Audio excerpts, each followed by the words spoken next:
All right, here is the Yaga house rig. Let's take a look at this and how we can use it. So, first of all, if you open this up and there is an error, you should be fine to click OK. On occasion, what will happen is the geo for the house and the nest are not going to be visible. If that happens, just select the two of them, go into Hypershade, and then assign material as a standard surface. That should be fixed once we put the actual colors on the house. Don't worry about it in the meantime. In the meantime, just get comfortable using this rig so we can animate it once we're ready. All right, so how to use the rig. First, we got the transform control down here. This is what we're going to be using to move the house around for the most part. This is what's going to get us the best motion. There's a sub control on that in case you need to fine tune your motion. Keep most of your translations to the main. The sub control is really just going to be for like small rotations, small movements, things like that. Next up, we've got, let's take a look at the legs, because this is where it gets fun and complicated. So first, the legs are an IK-FK system. So right now they are in FK mode, which means that mostly we're just going to be using the rotate values on these. Nice and easy. However, they're super easy to switch into FK mode. Let's go ahead and, or excuse me, to IK mode. Let's go ahead and do that to both legs. And now we have a full IK system right here.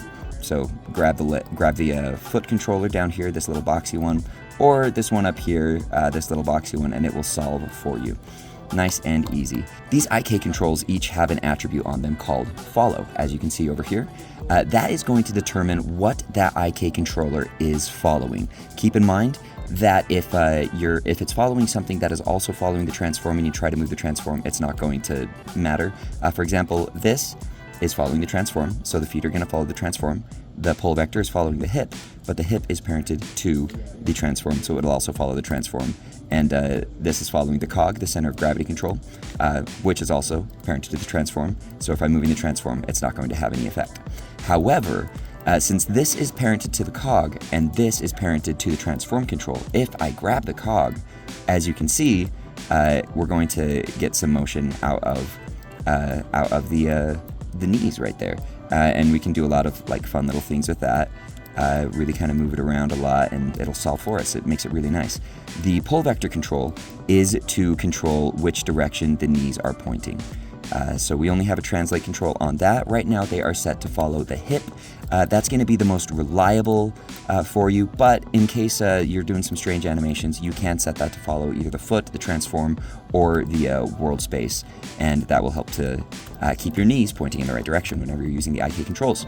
On the IK controls, we also have an ankle control down here. Now what that is going to do is that is going to allow you to do rotations, and you can also do rotations from the IK or the FK control here.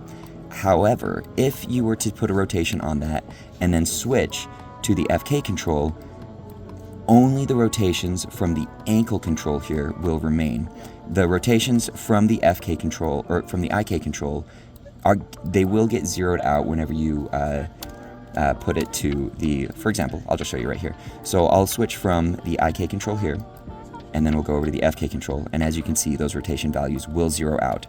So if you ever need to carry over your rotation values between the IK and the FK, do that on the ankle control, not on the FK control, or the IK or the FK control here. A couple of other things on the rig.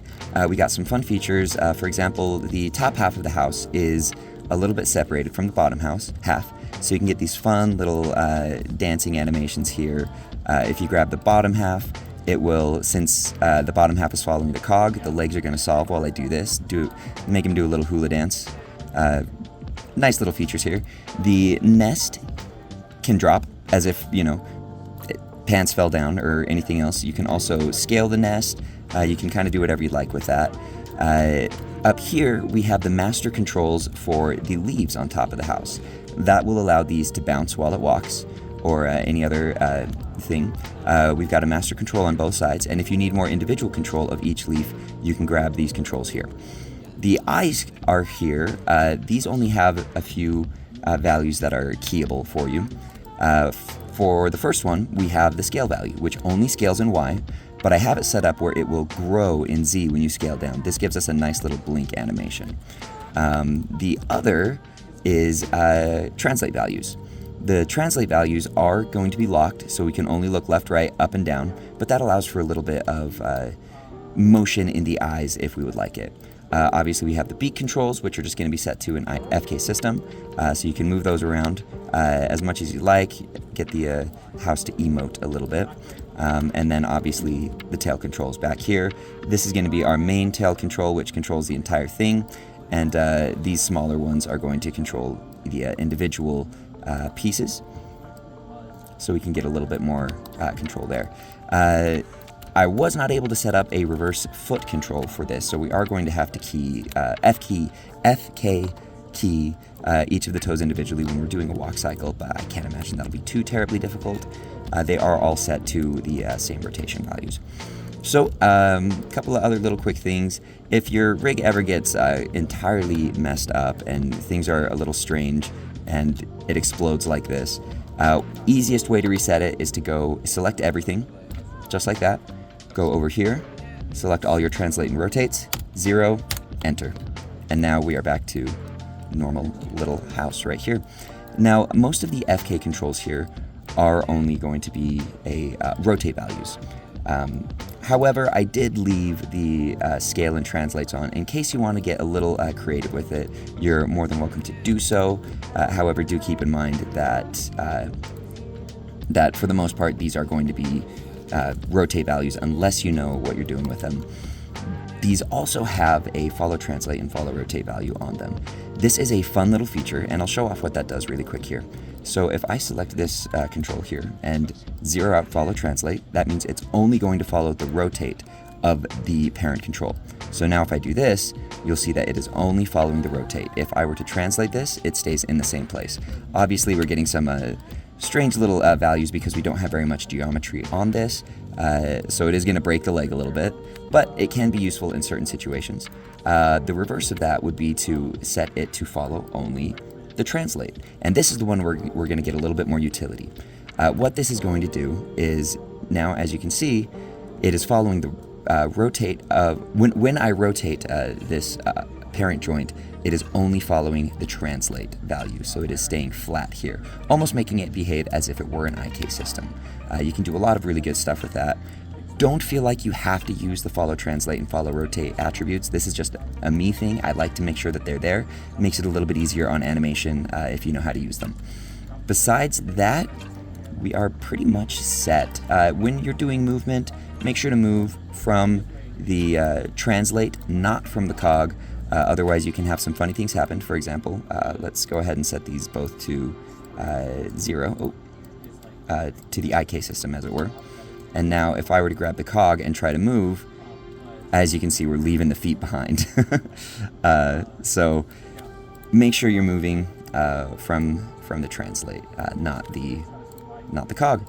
Also keep in mind, when doing a walk cycle, we are going to have to, more than likely you'll want to animate the walk cycle with the character moving forward, but when we export it and put it in engine, the walk cycle will have to be stationary. We'll have to stay there.